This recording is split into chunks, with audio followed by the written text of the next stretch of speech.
환율 움직임이 심상치 않습니다. 일각에선 제2의 IMF 위기란 공포감까지 조성되고 있습니다. 최근 고환율의 이유와 앞으로의 전망을 한국은행 부총재 출신인 이승원 교수에게 들어보겠습니다. 어서 오십시오. 네, 안녕하세요. 환율이 지금 1,500원대까지 육박을 하고 있습니다. 일반적으로 지금 우리가 주식이 강세를 보이고 있는데 주식이 강세면 해외 자본이 들어오는 거니까 환율도 좀 강세를 보이고 그리고 요즘 무역 수지가 좀 흑자를 계속 보이고 있는데 흑자도 마찬가지로 달러가 들어오는 거니까 환율이 강세를 보여야 맞는 것 같은데 좀 이렇게 환율이 계속 오르고 있는 이유는 뭡니까? 그렇죠. 과거에 우리의 상식적인 생각하고 많이 다르게 움직이는데 특히 뭐 경상수지마다라도 작년하고 올해도 상당히 많거든요. 근데 주된 이유는 주로 그 해외 투자가 많이 일어나는 겁니다. 그러니까 기업들도 해외 투자, 뭐 공장을 짓는다든가 M&A를 한다든가 그런 투자건들이 많이 몰려 있고 최근에 뭐 3,500억 달러 미국과의 그 투자 협상도 있지 않았습니까? 물론 그 전체가 우리 다 그 원화로 투자되는 건 아니고 여러 가지 다른 이유 그 소스가 다르긴 하지만 그래도 그 시장이 심리적으로 상당히 환율 상승의 압력으로 작용하고 있습니다. 그러니까 우리나라에 들어오는 달러보다 지금 뭐 투자나 해외 주식 투자나 이런 걸로 나가는 달러가 더 많다는 걸로 좀 이해해 주세요. 예, 그렇습니다. 최근에 굉장히 두드러진 현상으로 벌어지고 있는데 사실은 그게 한 10여 년에 걸친 장기적인 구조 변화라고 볼 수 있는 게요. 우리나라가 이제 고령화에 들면서 2010년 그 즈음 이후로 상당히 그 연금 저축 같은 게 많이 늘어났습니다.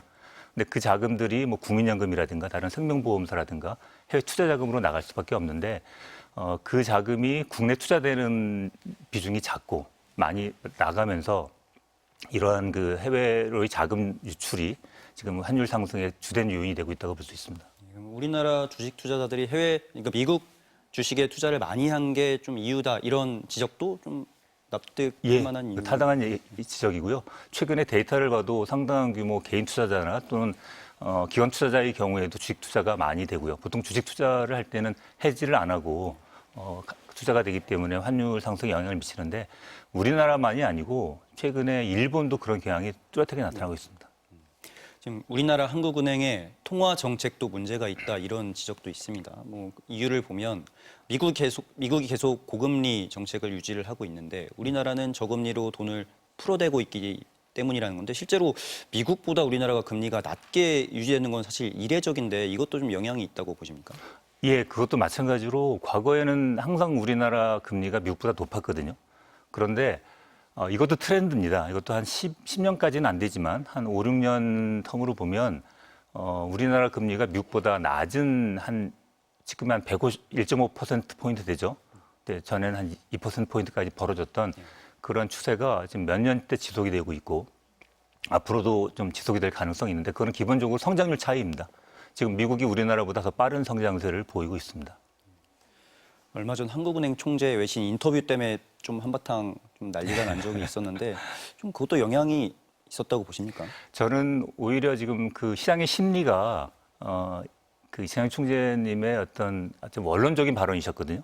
제가 보기에는. 근데 그거를 계기로 시장이 좀 이렇게 이유를 찾은 거라고 저는 생각합니다. 그러니까 금리 정책에 좀 변화가 있을 수 있다. 뭐 이런 걸 조금 어느 정도 경고성 발언이라고도 해석을 하시는 분들도 있던데. 그렇죠. 뭐 그렇게 해석하실 수도 있어요. 그런데 최근에 뭐 부동산 가격이라든가 가계 대출이라든가 또는 환율의 불안 등등으로 시장 자체가 금리를 내리기 어렵겠다라는 생각을 많이 하고 있었거든요. 근데 거기에 이제 총재님의 그 발언이 계기가 된 것이라고 볼 수 있죠. 사실 어쨌든 이런 고환율의 분위기가 이례적인 거는 맞잖아요. 그래서 제2의 금융위기다. 외환 얘기다 이런 공포감까지 조장이 되고 있는데 좀 동의를 하십니까? 저는 전혀 동의하지 않습니다. 최근에 유튜브 같은 데 많이 뜨거든요. 그래서 타이틀에 보면 뭐 제2의 외환 위기니 그런 위기감을 막 부추기는데 사실 내용을 들어가 보면 내용은 전혀 다른 내용도 많고요. 왜냐하면 이유가 안 되기 때문에 그러거든요. 97년 외환 위기라든가 2008년에 글로벌 금융위기 때 우리가 환율이 상당히 높은 수준을 치솟았는데 그때 우리가 위기를 겪었던 거는 환율이 높았기 때문에 위기가 아니고 위기였기 때문에 환율이 올라간 겁니다. 그 당시의 위기는 유동성 위기였거든요. 우리나라의 단기 부채, 뭐 금융기관들이 해외에서 한 1년 이내로 짧게 빌린 돈들이 굉장히 많았습니다. 그런 돈들이 바깥에서 달러 유동성이 부족하니까 그것이 급격하게 빠져나가는 상황이었고요. 그러니까 달러가 부족하니까 달러를 빨리 사야 되는 상황. 그래서 환율이 올라간 거거든요. 최근 상황은 아까도 말씀드렸듯이 많은 돈들을 해외 투자하는 용도로 나가는 환율 상승이기 때문에 전혀 내용이 다르고요. 그거는 좀 너무 과장된 지나친 표현이라고 생각합니다. 네, 그때와 지금의 양상이 좀 다르다라고 분석을 하시는 거죠? 예, 그렇습니다. 뭐 어쨌든 우리 정부로서는 두 손을 놓고 있을 수만은 없는데 그래서 어제 정부가 국민연금을 활용을 해서 통화정책 환율 방어에 좀 나서겠다라는 취지로 얘기를 한 것 같아요. 그게 좀 도움이 될까요? 예, 심리적으로 도움이 될 겁니다. 시장에서 가장 지금 환율 상승을 억제할 수 있는 그 방법 내지는 그거는 국민연금이 시장에 나오는 수밖에 없다는 생각을 많이 하거든요. 그래서 분명히 그 시장 심리 영향을 줄 것이고요. 그렇지만 뭐 일부에서는 국민연금의 수익성 문제에도 이제 우려를 하기 때문에 지나치게 사용을 하지는 않을 거라고 보입니다.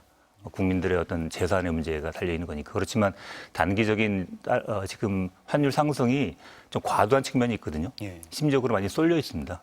그래서 그 부분을 좀 억제시키는 데 도움이 될 거라고 생각합니다. 뭐 장기적인 해결책은 아니겠지만 단기적으로는 좀 영향이 있다고 보시는군요. 뭐 통화 스와프도 해야 된다 이런 좀 분석도 있는 것 같은데 뭐 그건 어떻게 생각하십니까? 이런 일이 있을 때마다 통화 수합 얘기는 계속 나오는데요. 저번에 3,500불 그 대미 투자 억불이죠.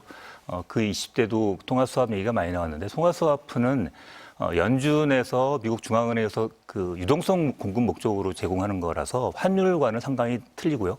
설사 그거를 받는다 그래서 우리가 환율을 억제하기 위한 수단으로 사용할 수가 없습니다. 그래서 그거는 좀 용도가 다른 것으로 이해하시는 게 좋을 것 같습니다. 사실 아까도 말씀하셨지만 외환위기가 있었을 때는 저희가 외환 보유고가 적어서 생겼던 문제인데 지금 우리나라 외환 보유고는 어떤 수준입니까? 4천억 불이 넘고요. 지금 뭐 4,300억 불까지 갔다가 좀 왔다 갔다 해서 지금 정확한 숫자는 좀 계속 변하는데 저희는 뭐 제가 한국은행에 있을 때도 그랬지만 결코 부족하지 않은 수준이라는 표현을 많이 썼습니다. 뭐 많다 이렇게 표현은 안 하지만 그렇지만 그 외환보유액이 지금 주로 그 위기론을 펼치는 분들의 대부분이 외환보유액의 부족 얘기를 많이 하시는데 전혀 그렇지 않습니다. 그래서 아까도 말씀드렸듯이 지금의 환율 상승은 유동성 부족 문제가 아니거든요. 유동성이 부족한 문제라면 뭐 외환보유액이 부족하다 이렇게 주장할 수 있겠지만 그런 문제가 아니고요. 충분하다고도 볼 수 있나요? 예, 분명히 저는 충분하다고 생각합니다. 1,500원, 1,540원까지 오를 거라는 전망이 있습니다. 1,500원이 됐을 때 사실 지금도 휘발유 값이 많이 올랐고 물가가 오르고 있는데 우리 삶에는 어떤 영향을 미칠까요? 분명히 1,500원 이상으로 만약 오른다면 여러 가지 영향을 주게 됩니다. 일단 뭐 물가가 많이 오르죠. 휘발유 가격이라든가 이런 수입 물가가 많이 우리나라가 에너지 의존을 하니까 수입에 거기다가 이제 해외 여행의 경비도 분명히 이제 올라갈 것이고요. 그래서 일부 뭐 일반인들의 삶에는 분명히 어떤 물가 측면에서 비용 부담이 되고 기업 입장에서도 일부 기업을 제외한 뭐 수익 기업이라든가 다른 기업들도 비용 부담이 많이 될 겁니다. 예. 그래서 앞으로의 환율은 어떻게 될 것인가 이것도 좀 관심사일 것 같은데 현실적인 환율이 있고 좀 적정 환율이 있을 텐데 교수님이 보시기에 적정 환율이 얼마인지 그리고 앞으로 환율은 어떻게 될지 좀 전망 좀 해볼까요? 그 환율이 얼마가 적정하다는 건 상당히 어려운 얘기고요. 또한 우리가 짧게 보느냐 길게 보느냐에 따라 다르게 얘기할 수 있는데요.